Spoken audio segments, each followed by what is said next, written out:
And that's the easiest way for me to pick it up. But then I'd start putting blends together because it works with our biochemical individuality. That sounds like a big word, but it's like, we know what colors go well for us. We know what foods go well for us. So it's the same way with herbs and flowers, whether you use them internally or externally.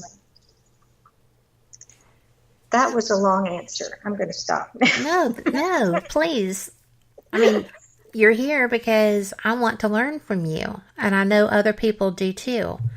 I'm just really mesmerized by, you can ask anybody who is on this show or in my chat rooms. It's very rare that I'm quiet for that long. It's just, but, to consider that this is just an individual thing and that you can do that by voices. I know that our energy carries in our communication, but it just is very, I think it's very neat. Or emotional things. Do you see what I mean? It's like, let's say you were a real happy person, but underneath you had some depression going on. I'm going to pick up on that. Mm-hmm. And I may or may not say anything to you. I don't really have to, because I can make you a blend that will put that in, but that's not all of you. It may be a situation in your past or a trauma in your past. I mean, who's gotten through life without them? And so you can feel that, you can hear it, and sometimes I just see the plant or the name of the plant just types out in front of my eyes. And I just read it like if it were on a chalkboard, but it's really not. And it's not often, people are complicated by the time they have issues. And it's not often just one plant, one flower, or one herb. It's usually a combination of several.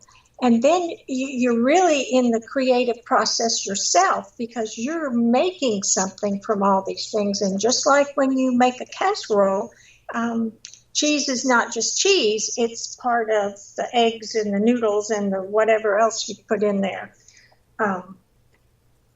And so the plants, the flowers or the properties of the plants, whether they're herbal to be ingested or essences to be worn, they take on a whole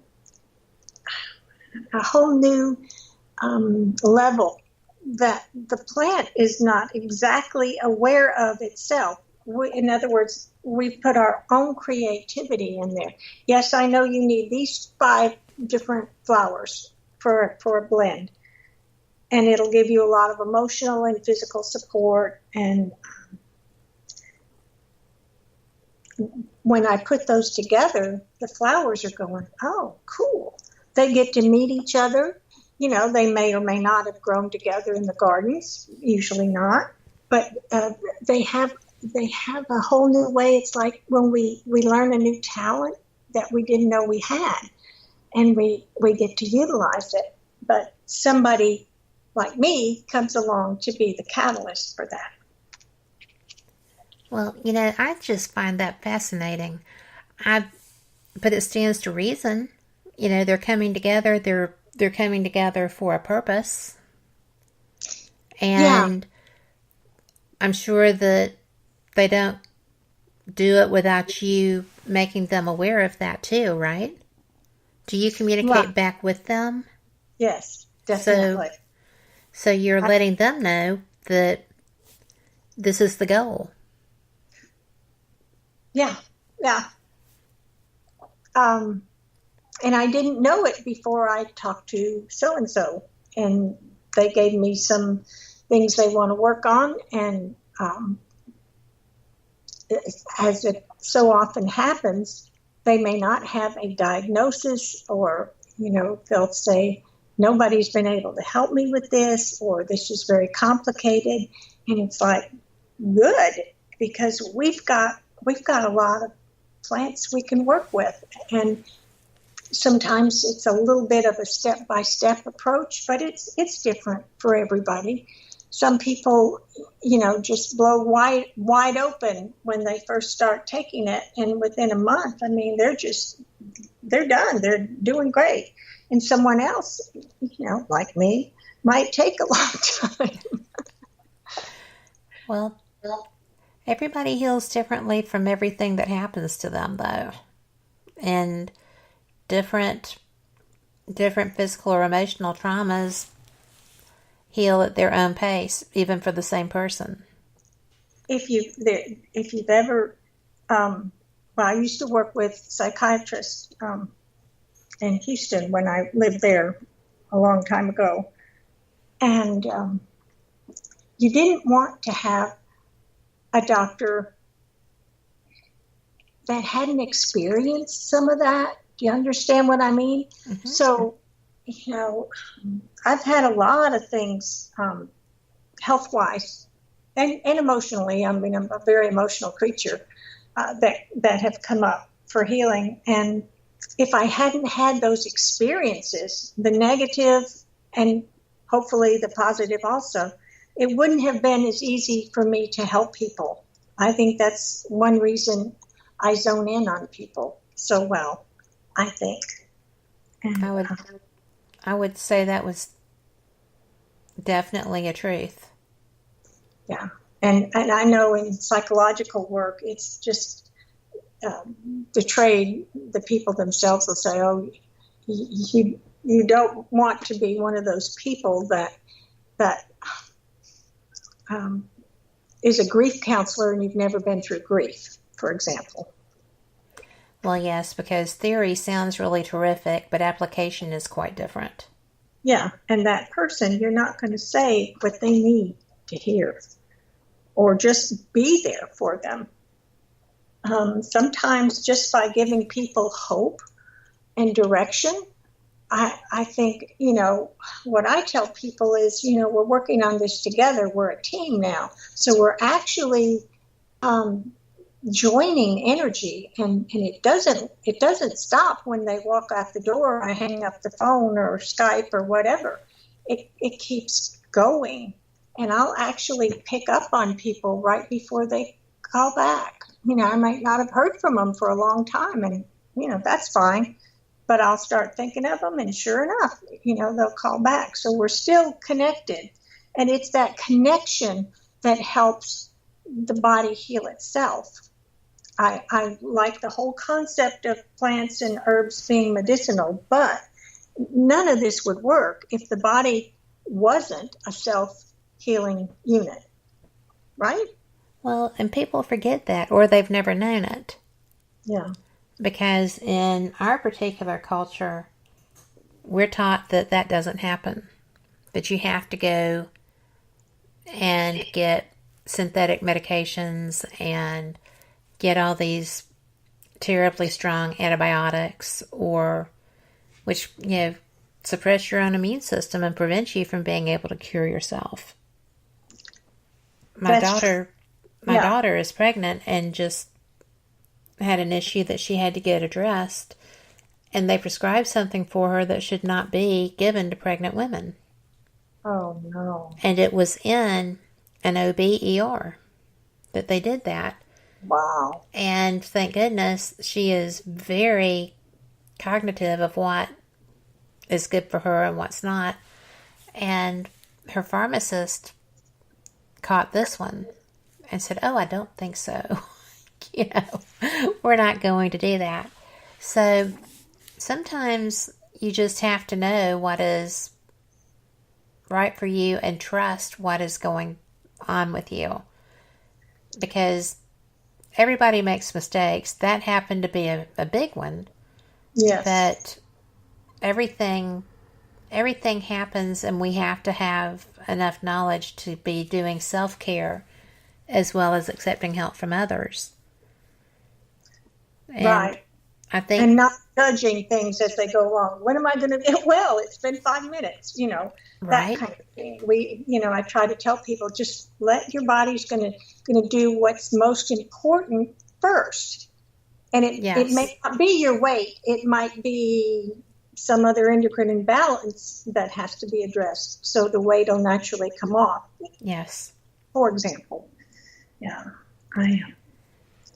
I've been the victim of the medical community before. I mean, as a youngster, I mean, it's like, oh, this is not going to work. This is just not going to work. Right. And fortunately, my parents weren't. It's not that they were against doctors, but they never had them. So, it's like, oh, we don't need that. Well, I don't think that every culture is quite the, give me the green pill so this will happen, and then I'll take the red one in 2 days so this will happen. And, the American society seems, to me, to be geared that way. And it's very disheartening when it's like, well, if you would just do this daily or do that, do a little research, do a little reading. I'm fortunate that in my work, I get exposed to a lot of things. Yeah. And very different thought patterns. What I find that sometimes, our concept of healing means it goes away and never comes back. That's rare. I don't, thank you. I had a cancer patient one time, and, for 17 years, she stayed on the program. It wasn't very difficult or expensive for her, but she stayed on it every month. She'd contact me, and we'd do whatever she was low on. She got off of that program after 17 years because she was just too busy. She had cancer back within 6 months. Mm-hmm. And was what you were doing suppressing, or she never. The thing of it is once the immune system or the nervous system has learned something, it can be always there. Yes. And it's like a virus, once it comes out of remission when there's certain stressors. Mm-hmm. And, but in our mind, we think, oh, we've killed it. Well, you don't kill viruses. They stay in your body forever. They may never bother you again, but they could. Yes. And I think, I'm not saying cancer is a virus, but that and many other things very often require that we do some ongoing self-care. Yes. And believe it or not, we're up to our second break now. Okay. This is flying by, but we will be back. This is going to be a 2-minute break, and we will catch y'all on the flip side.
Listening to WBHM Digital Broadcasting, the best in paranormal talk only on Paranormal Experience Radio, broadcasting live out of Birmingham, Alabama. A